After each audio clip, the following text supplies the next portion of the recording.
24년 잭슨홀 심포지엄이 이제 곧 있습니다. 그리고 파월의 멘트가 이 영상을 보신 이후에 곧 있으면 나올 텐데요. 기다림의 가치를 생각을 해보면서 우리는 쉽게 단정하거나 속단하지 않는 그러한 마음을 가지면 좋겠습니다. 시장이라는 것은 지속적으로 여러 가지 상황과 속도의 증가, IT 산업의 영향 등등 여러 가지를 받으면서 계속 저는 굉장히 조급한 행동들을 보이는 것 같아요.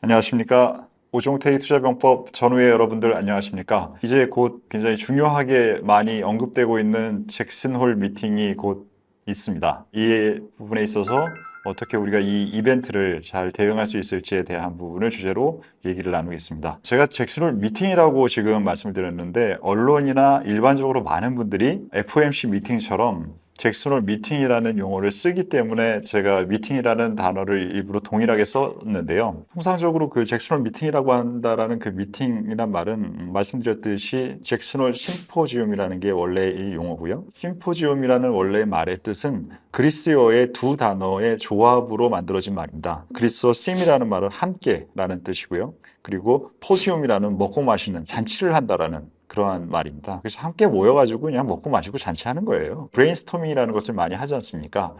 그런 식으로 뭔가를 굉장히 엄격한 그러한 방식의 회의를 하는 것이 아니라 아이디어 새로운 부분을 찾고 학술적이거나 본질적인 부분들 이런 것들을 다뤄보고 하는 그러한 심포지움의 형태인데 이 부분이 굉장히 중요한 그러한 사건으로 변화되는 그러한 계기들이 있었습니다. 원래 잭슨홀 심포지움의 주체는 캔사스 시티 연준에서 이 심포지움을 처음에 만들었습니다. 그래서 이게 1982년부터 잭슨홀에서 진행이 됐는데 원래 이 회의가 진행된 것은 1978년에 최초로 개최가 됐습니다. 그래서 처음에 최초로 개최가 됐는데 굉장히 인기가 없었어요. 뭔가 본질적이고 뭔가 정해져 있지 않고 이런 것들에 대한 것들을 할 때 사람들의 관심이 그렇게 크게 일어나지 않는 경우가 많잖아요. 저는 그래서 전우님들께 되게 감사합니다. 말씀드리는 내용의 많은 부분은 굉장히 본질을 추구하고 그리고 다양한 부분의 변수들을 가지고 엮어가지고 하기 때문에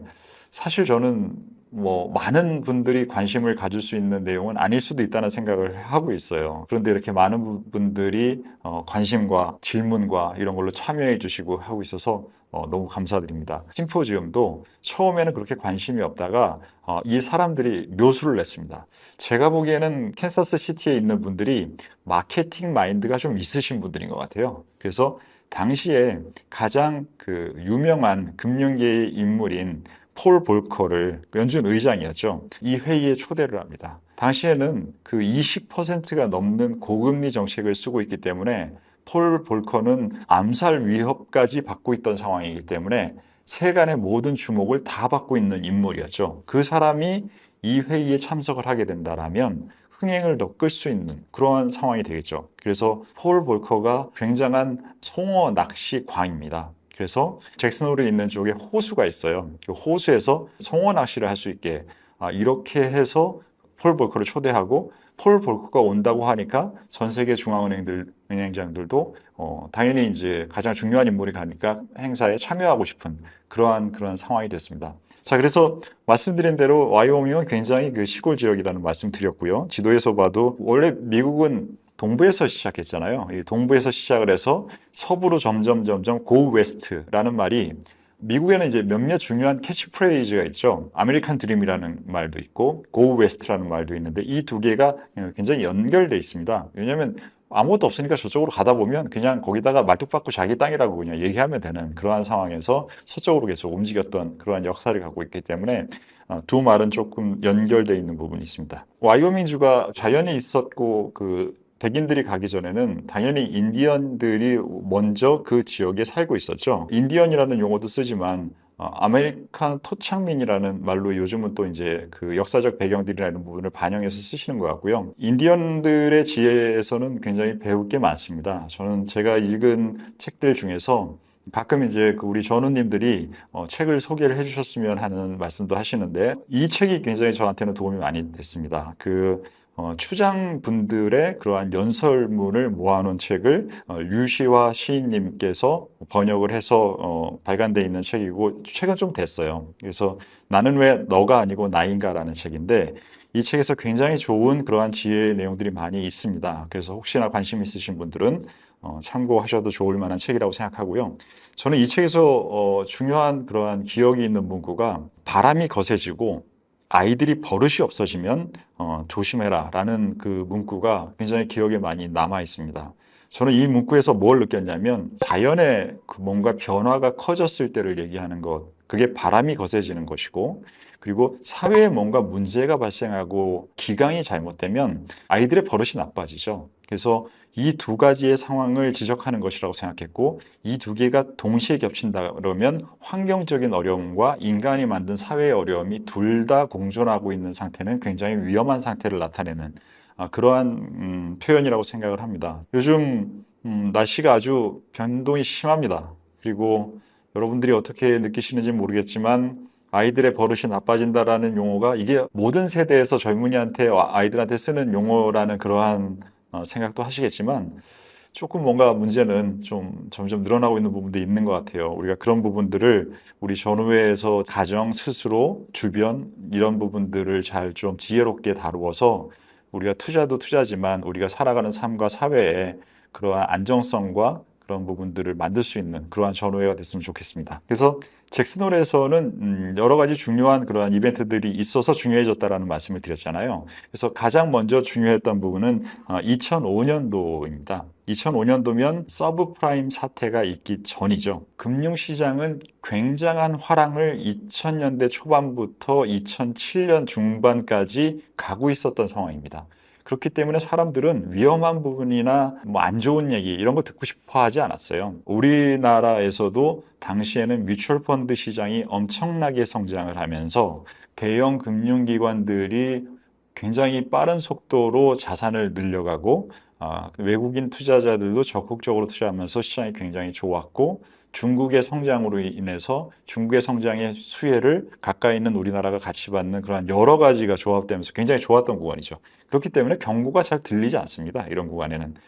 그런 당시에 논문이 하나 발표됐어요. 그 잭슨홀 심포지움에서 인도 중앙은행장을 역임했던 라구암 라잔이라는 분께서 Has Financial Development Model the World Riskiera라는 논문을 발표를 했는데 이 당시에 그 IMF의 수석 이코노미스트로 재직하고 계셨었어요. 그래서 무슨 내용이었냐면 금융 부분에 지나친 위험 추구와 복잡해지는 금융 상품이 너무나 복잡해져서 이러한 확산이 글로벌 금융 시스템 자체를 매우 불안정하게 만들고 있다라는 논문을 발표했습니다. 근데 조금 전에 설명드렸다시피 2005년에는 아무도 위험하다는 얘기를 듣고 싶지 않아 귀에 들으려고 하지도 않았어요.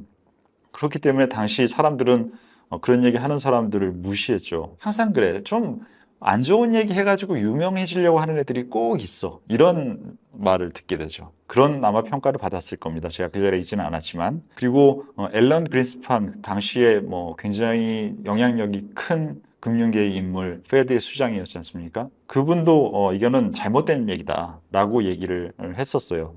물론 그린스펀은 항상 확장주의적인 얘기를 하는 사람이기 때문에 자신의 그러한 방식과 다른 얘기하는 사람 보고 싶지 않았겠죠. 그래서 그런 평가를 제대로 받지 못했던 상황이 지나고 나서 서브프라임 사태가 터졌습니다. 자, 이 논문의 표지랑 이제 중요한 차트 하나를 보고 계시는데요. 이 차트에서 뭐 그 전반적인 내용은 보실 건 없고요.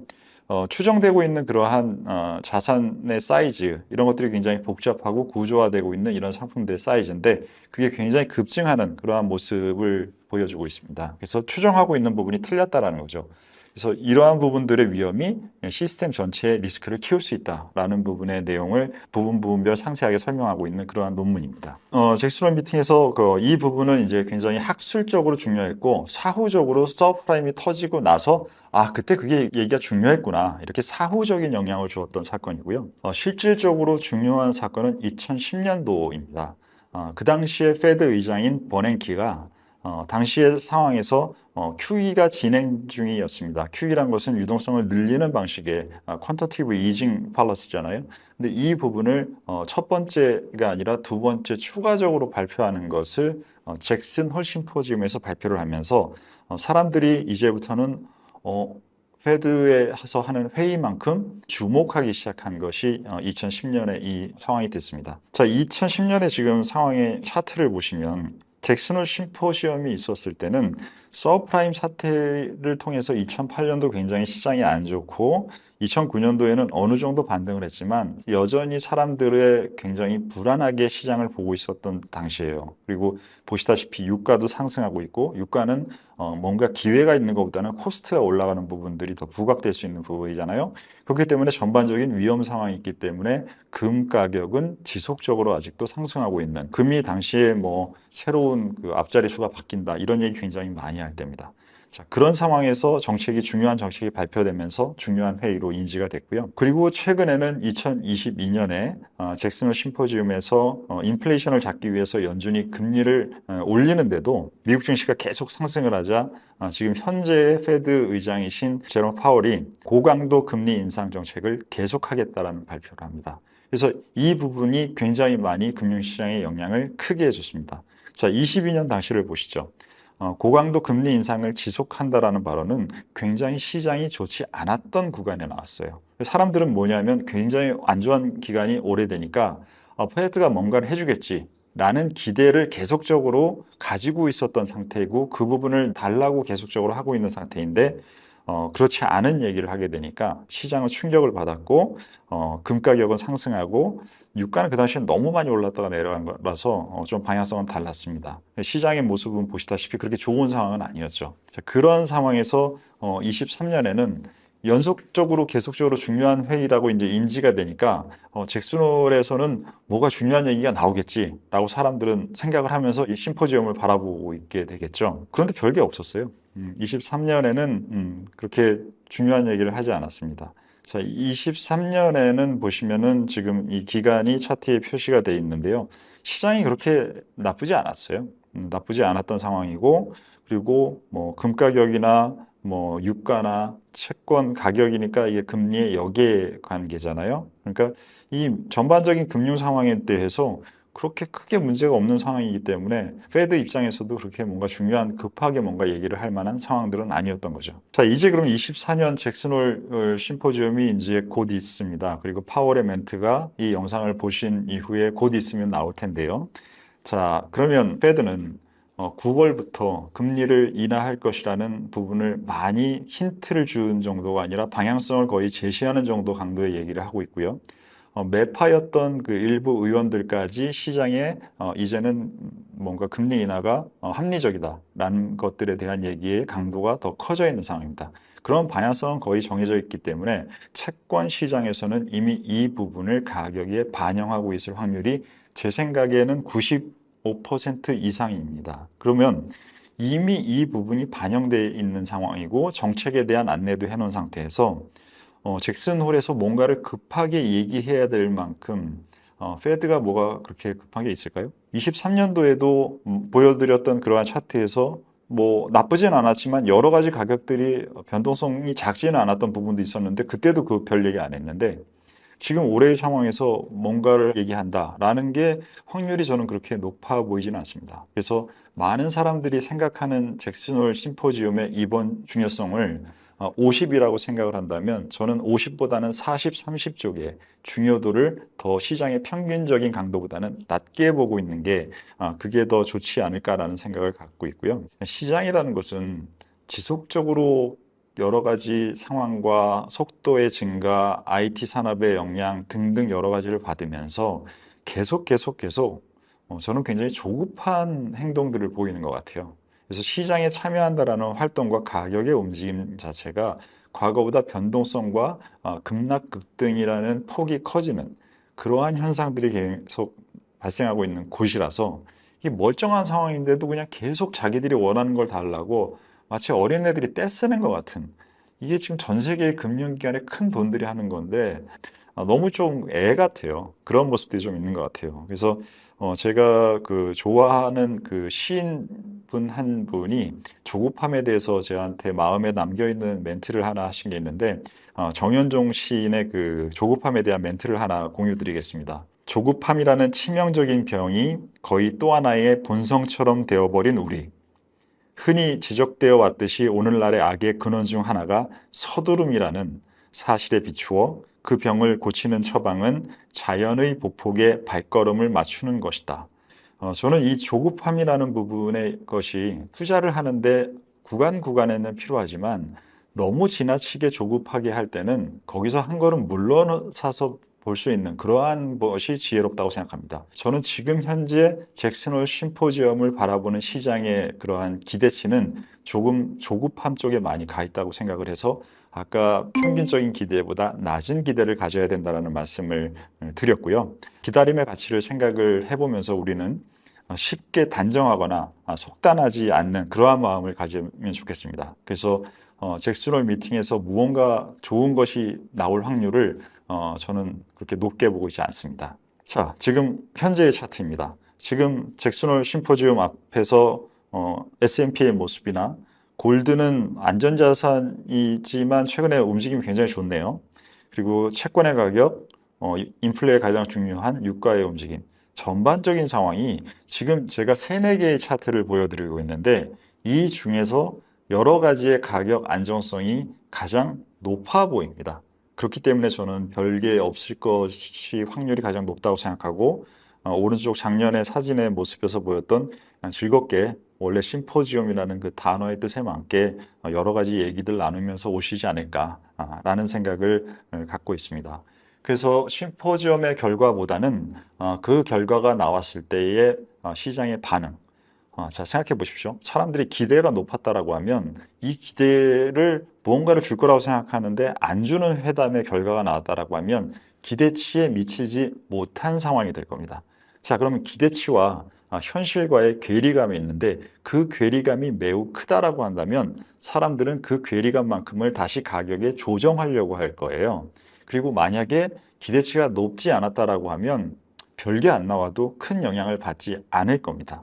그 둘 중에 어느 것이 가격에서 나타나느냐를 보면 우리는 시장에 들어있는 현실보다 얼마나 시장이 많은 것을 좋게 반영하고 있는지 아니면 적당하게 반영하고 있는지 제가 보기에는 이번 결과로 인해서 뭐가 나쁜 게 나올 것 같지는 않습니다. 그래서 그 두 가지 중에서 어떤 것인지를 시장의 센티멘트를 확인하는데 제가 분석하는 방식은 늘 펀더멘탈과 유동성과 센티멘트라는 3가지의 조합으로 보라고 말씀을 드리잖아요.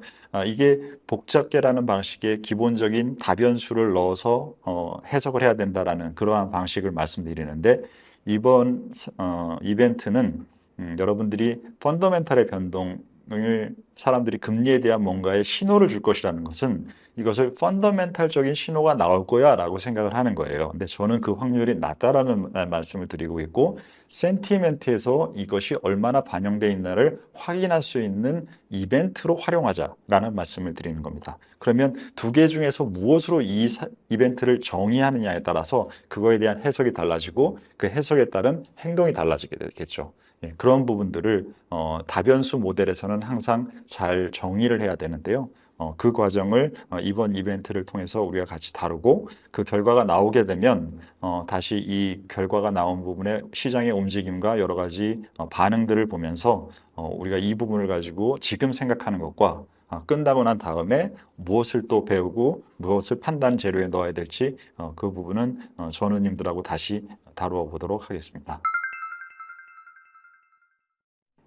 지금 현재는 굉장히 컨센서스가 잡히기 어려울 상황일 것 같아요. 왜 그러냐면 잭슨홀 이벤트가 있기 전에 시장의 변동성이 상하로 너무나 컸습니다. 그래서 지금 말씀하셨듯이 8일 연속으로 올라간 것이 거의 뭐 몇십 년 만에 있었던 일이라는 것도 있지만 그 전에 하락한 폭도 너무나 커요. 그래서 이게 양쪽으로 굉장히 스윙이 컸었던 상황이기 때문에 여기서 잭슨홀에서 무언가를 만약에 안 준다라고 하면 박스권이라는 그 저의 시황에 대한 판단이 맞다라고 하면 이거는 박스권을 더 위로 뚫고 올라갈 수 있는 그러한 힘을 줄 수 있는 이벤트는 안 될 겁니다. 그렇게 되면 아래쪽으로 갈 수 있는 그러한 확률의 변수로 되려 작용할 수 있는 가능성은 더 높아 보이고요. 근데 문제는 아래쪽으로 영향을 주더라도 강도에 또 그 이슈가 있는데 강도 자체는 저는 크지 않을 것 같아요. 왜 그러냐면 제가 설명드렸던 이 생각을 적지 않은 사람들이 하고 있을 거라고 생각합니다. 그래서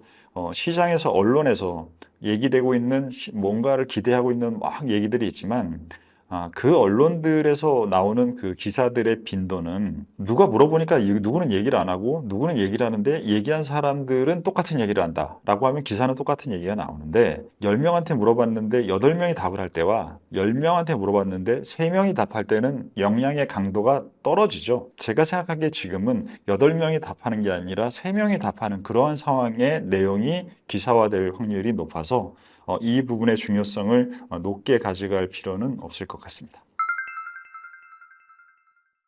베이비 스텝과 빅 스텝에 대한 얘기를 많이들 하세요. 근데 지금 현재 이 상황에서 설명드렸다시피 지금 가장 양호한 금융 상황에서 심포지움이 열릴 건데 그 상황에서 빅 스텝을 한다면 그게 되려 더 이상하게 보일 겁니다. 아니, 뭐지? 뭐 다 큰 문제 없을 것 같은데 그런데 갑자기 왜 빅 스텝을 하는 거지? 라고 하는 사람들이 '우리가 뭔가를 모르는 뭔가가 있나?' 라는 식의 생각을 대려 할 겁니다. 지금은 25bp를 인하하는 것은 금리 정책을 굉장히 강하게 인상 쪽으로 썼고 그 강도가 컸고 그 필요성이 조금은 떨어뜨려 놔도 여러 가지 이유에서 그 여러 가지 이유란 것은 인플레이션 관련된 이유도 있고 장단기 금리 차도 있고 텀 프리미엄이라는 이슈도 있고 이런 여러 가지 다른 것들 때문에 지금은 좀 어울리게 맞춰 주자. 그러니까 금리를 낮춰서 유동성과 경제 활동을 늘려주자라는 측면보다는 지금 최근에 변화된 상황에 맞춰서 금리도 잘 어울리게 맞춰주자라는 쪽에 이거를 이제 우리가 보험성 인하라는 표현으로 쓰고 있는데요. 미리 사전적인 준비지 어떠한 상황에 대한 해결이나 도움을 주기 위한 행동이 아닙니다. 그래서 만약에 50이 나오면 그게 아니라 뭔가 대응해야 되는 상황이구나라고 사람들이 생각하게 만들어 버려서 그 부분은 더 경제를 운영하는 주체 입장에서는 자기 스스로 더 힘든 상황을 만들게 되는 건데 그걸 할 이유가 없죠. 저는 장기적인 그 채권 금리의 구조가 바뀌었다라고 생각하는 사람이고 전우님들 중에서 아마 제 책을 보셨거나 가지고 계신 분들을 보시면 3년 전에 장기 금리 구조의 변동을 차트로 그 채권 파트에서 그려놓은 게 있어요. 우연치 않게 지난 3년 동안 움직임이 제가 그 추정치로 그려놓은 것과 되게 유사할 겁니다. 3, 4% 단에서 옆으로 그냥 막 왔다 갔다 거리는 이게 굉장히 높아졌다가 낮아지는 사이클처럼 금리가 움직이는 게 아니라 이제는 저금리 구조로 고착되면서 그냥 진짜 작은 변동성만 있는 차트를 그려놨는데 그게 제가 생각하는 인플레이션의 안정된 상태와 성장률 두 가지가 조합된 부분의 값을 생각해서 그린 차트인데 그 두 개를 더한 값을 저는 3.5에서 4 정도로 생각을 했어요. 그래서 3.5에서 4 정도가 장기적으로 유지되는 상태에서 단기 정책 금리가 5.5인 것은 잘 어울리지 않습니다. 그래서 그 부분이 최소한 한 150bp는 낮아져서 4% 정도가 되거나 혹은 더 안 좋은 상황이 발생했을 때는 3% 가까이 가는 장기적으로요. 바로 뭐 이걸 6개월 정도 기간을 얘기하는 게 아닙니다. 그러한 정도의 그 어울리는 금리 수준은 지금 현재보다는 뭐 100에서 150bp 정도 낮은 수준이라고 생각합니다. 물가가 안정되기 위해서는 금리가 인하될 필요가 없고요. 물가가 안정되기 위해서는 금리가 높아야겠죠. 근데 성장 부분을 깎아먹겠죠. 금리가 높게 되면. 그래서 금리가 성장에 대한 마이너스 값을 지금 줄까 봐 우려하는 것이고 그 부분이 실업에 대한 데이터들을 악화시킬까 봐 우려하는 것이고 그 실업에 대한 데이터가 최근에 실제 그 조사와 실제 현실과 괴리가 있냐 없냐 이런 것들이 지금 최근에 뉴스가 된 것을 보고 계실 거예요. 그래서 우리가 지금 현재 데이터로 가지고 생각했던 것보다 현실이 더 안 좋으면 어떡하지? 라는 우려가 없으면 이런 뉴스에 사람들이 많이 신경을 쓰지 않습니다. 근데 지금 이 뉴스에 신경을 쓰는 걸 보니까 사람들은 실제 경제 현상에 대한 뭔가의 성장적인 측면에서나 고용적인 측면에서의 우려가 있는 것 같아요. 그래서 그런 부분들을 커버하기 위해서 낮춰주는 것이고 그렇기 때문에 적절한 정책 방향이라고 생각을 하고요.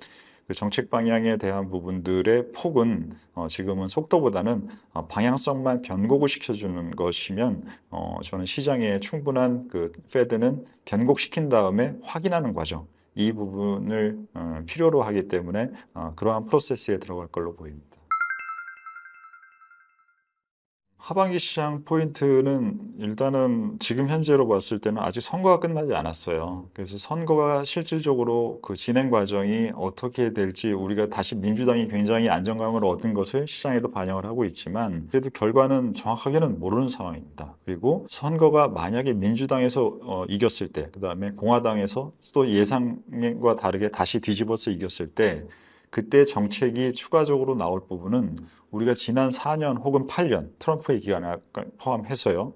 그 두 8년 기간의 정책 성향을 가지고 그것이 지속되거나 트럼프의 정책이 반복되거나 하는 부분. 그렇기 때문에 새로운 부분을 많이 넣은 게 없어요. 근데 그 사이를 생각해 보십시오. 지난 8년이면 코로나 사건도 있었고 중국과 미국의 패권 전쟁이 이렇게 세질지도 몰랐고 미국의 채권 발행 규모가 이렇게까지 많이 올라올 것을 고금리 상황에서 같이 올라갈 것도 저희는 몰랐던 상황이에요. 이것은 미국의 부채에 관련된 비용을 급증시키는 그러한 상황이 될 거잖아요. 자, 그러면 이렇게 장기적인 부분들의 이슈가 많다라는 얘기입니다. 이게 선거가 끝나고 나서 임기 4년 동안 중에서 앞에 2년은 장기적인 부분의 이슈들을 정리하고 집중하고 하는 부분들에 들어가는 구간이고 그 이후에 2년은 다시 또 선거 가지고 싸움하는 그러한 구간에 들어가는 거기 때문에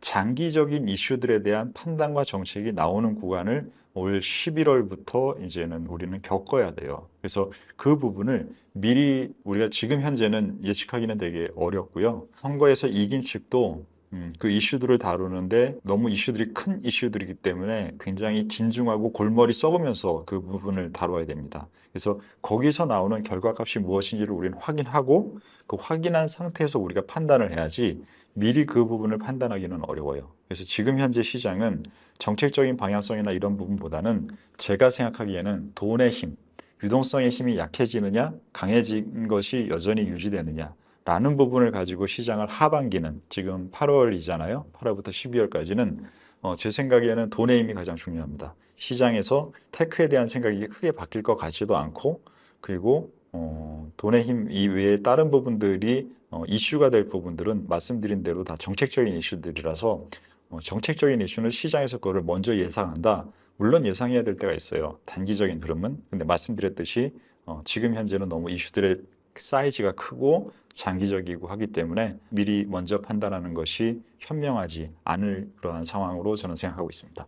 전우님들 요즘 댓글이 아주 그냥 불야성입니다. 너무 많이 달아주셔서 감사드리고 수칙을 그렇게 이렇게 철저하게 지켜주실 줄은 몰랐어요. 그리고 지난번 영상에서 제가 알람 설정을 해 주셔야 된다라는 데이터 다 보고 있어요 라고 말씀을 드렸더니 또 그 알람 설정 하셨다고 또 알려주시는 그 멘트로 알람을 해주시는 저한테 분들도 계셨고 너무 감사드리고요. 시장이 이렇게 쉽지 않은 상황이고 지금 큰 변동성을 한번 겪었지만 추가적인 변동성이나 이 변동성이 한 번 더 여기서 생기게 되면 이제는 변동성이 아니라 방향성에 대한 고민도 더 커질 거예요. 그렇게 녹록치 않은 환경임에도 불구하고 아주 근본적이고 다양한 얘기들을 많이 드리는데 그런 것들을 귀담아 들으시고 다시 공부하시고 두세 번 봐주신다고 하시는 분들도 있어서 너무나 감사드립니다. 그러한 노력과 에너지와 시간들이 우리가 가치 있게 더 나중에 꼽힐 수 있도록 그렇게 꾸준히 나아가 보도록 하겠습니다. 자, 전우님 모두들 화이팅입니다. 네, 오늘 전략회의는 여기서 마치겠습니다. 감사합니다.